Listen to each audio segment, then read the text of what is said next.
just getting ready to move into South Georgia, where it's going to end up lashing them with severe weather, possibly more tornadoes.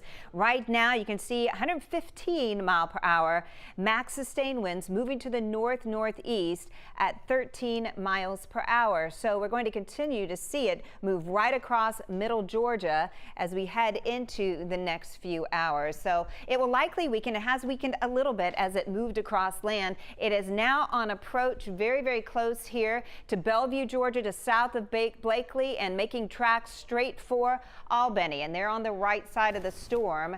Marginally, they're right along that track, so hopefully they'll be able to hang in there. But we have a tornado watch in place all across South Georgia, extending into the Atlanta metro area. So everyone south of this line, really from Peachtree City southward, has a greater threat to see tornadoes until the early morning hours, until 2 a.m.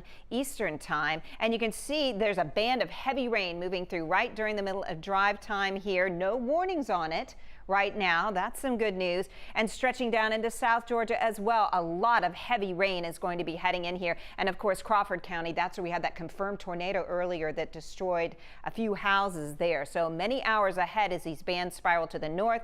Storm Prediction Center has given us a marginal chance for severe weather here, better chance as you head towards Macon, and an enhanced chance from Macon southward here for even more storms. So here's what you can expect the next few hours. These bands moving through, spiraling around Hurricane Michael. And we'll see periods of just driving, very heavy rain. We could end up seeing 1 to 3 inches across the Atlanta area. We'll have that threat for tornadoes into the early morning hours, and winds, tropical storm force winds, can be felt as well. So the rainfall amounts 1 to 2 inches across the north metro area, but 3 to 5 inches the further south you go. And we still have that flash flood watch that is in place until tomorrow afternoon. We have to take this seriously. Several inches could fall in some locations near the center of that track. All right, Samantha, thank you.